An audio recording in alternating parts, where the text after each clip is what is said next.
नमस्कार दर्शक बंधु जय श्री श्याम। आज आम जानिबा घाटू श्याम को विषय रे। हारे का सहारे बाबा घाटू श्याम हमारी। आसंतु जानिबा आज घाटू श्याम को विषय रे। आज आम जानिबा घाटू श्याम को विषय रे। हारे का सहारे बाबा घाटू श्याम के सहारे। आज जानिबा जे से किए थिले ओ केमिति हारिका सहारे होइथिले।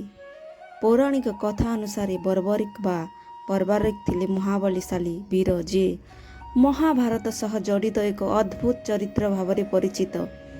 से भीमंक पुत्र घटोत्कचଙ୍କ छोट पुओ थिले, अर्थात बर्बरिक हेले पांडव भीमंकर नाती।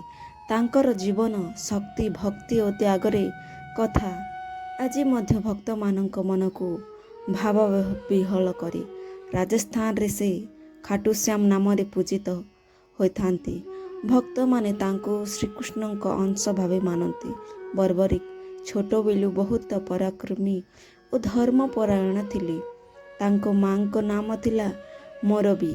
शिशु बेलारू से अस्त्र शस्त्र शिक्षा रे असाधारण प्रतिभा देखाई थिले। से महादेवंक घोर तपस्या करी तांको पाखर तीनोटी अमेघ बाण पाइथिले। एही तीनोटी बाणर शक्ति एते बड़ थिला जे समग्र सृष्टि को मध्य नष्ट करि पारुथिला। तेणु से तीन बाणधारी नाम रे प्रसिद्ध हेली। पौराणिक कथारे कहा जाए बर्बरीक एक बड़ व्रत थिला। से सदा हारुथिबा पक्षर साहाय्य करिवे। तांको मां तांको एही शपथ देइथिले। एही कारणरू महाभारत युद्ध आरंभ हेबा बेले बर्बरिक मध्य युद्धरे जिबाकू निष्पत्ति नेइथिले। से तांको नील घोड़ारे चढ़ी कुरुक्षेत्र दिगकू चलीगले। एही समय रे श्रीकृष्ण बुझी पारिले जे बर्बरिक शक्ति जदि युद्धरे प्रवेश करिबो तेबे समग्र युद्धर फल अलगा होइजिबो, कारण से हारुथिबा पक्षरु साहाय्य करिवे। तेणु युद्धरे पक्ष परिवर्तन होई शेषरे समस्त सेना नष्ट होइजिबो। तेणु श्रीकृष्ण ब्राह्मणर वेश धरी अबवीरंकर पाखकू आसिले। कृष्ण बर्बरीक पचारिले, तुमर एही तीनोटी बाणरे कौन शक्ति अछि? बर्बरिक नम्रतार सहित कहिले जे एक बाण शत्रुंकु चिन्हट करिबो, द्वितीय बाण मित्रंकु चिन्हट करिदेबो और तृतीय बाण शत्रुंकु समाप्त करिदेबो। पुणी तांको तुणीररू फेरी आसिबो। कृष्ण तांकर परीक्षा नेबाकू एक पीपल गछर पत्र गुड़िक चिन्हट करने कहिले। बर्बरिक बाण छाड़िया परे समस्त पत्र चिन्हट होईगला। कृष्ण एक पत्र को निज पादरे तले लुचाई थिले, किंतु बाण तांको पाद चारि पाखरे घूरिबाकू लागिला। एहा देखि कृष्ण बुझीगले जे बर्बरिक पार शक्तिशाली। तापरे कृष्ण तांको दान मागिले। बर्बरिक कहिले, आपण जहा मागिबे मु देबी। श्रीकृष्ण तांको मुंड दान मागिले। एहा सुनी बर्बरिक अबाक होइगले, किंतु से तांको वचन रक्षा कले। परे कृष्ण निजर दिव्य रूप देखाई देले। बर्बरिक बुझी पारिले जे से स्वयं श्रीकृष्णଙ୍କ सम्मुखरे अछंती। भक्ति भावरे से निज मुंड दान करिदेले।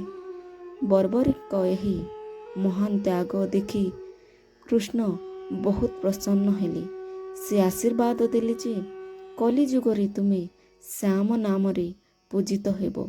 जे भक्त सत्य मनरे तुमको राखिबे तांको मन समस्त दुख दूर हेबो। एही कारणरू बर्बरिक आजी खाटू श्याम बाबा नाम रे प्रसिद्ध। कथारे कुहा जाए जे बर्बरिक कटा मुंड को कृष्ण एक पहाड़ उपर स्थापन करथिले, जहा फलरे से समग्र महाभारत युद्ध देखि पारिबे।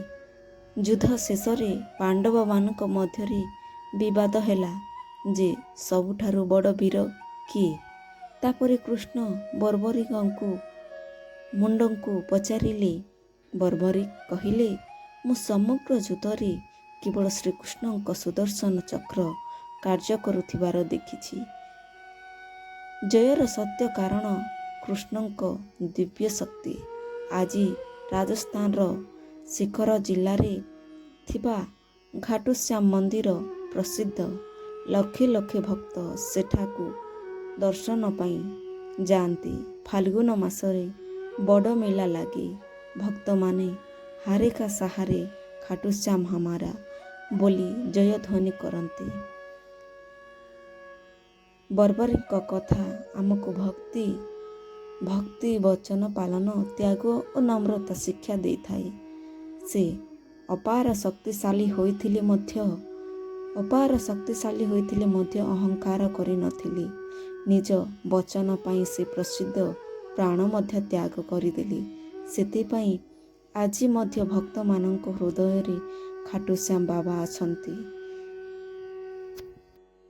ଦର୍ଶକ ବନ୍ଧୁ, ଭିଡ଼ିଓଟି ଯଦି ଭଲ ଲାଗିଥାଏ ତାହେଲେ କମେଣ୍ଟ ମାଧ୍ୟମରେ ଜୟ ଶ୍ରୀଶ୍ୟାମ କିମ୍ବା ଜୟ ଘାଟୁଶ୍ୟାମ ନିଶ୍ଚୟ ଲେଖନ୍ତୁ ଓ ଭିଡ଼ିଓଟିକୁ ଲାଇକ୍, ସେୟାର ଏବଂ ସବସ୍କ୍ରାଇବ୍ କରନ୍ତୁ, ଯାହାଫଳରେ ଆମର ନୂଆ ନୂଆ ଭିଡ଼ିଓ ଆପଣ ସର୍ବପ୍ରଥମେ ପାଇପାରିବେ।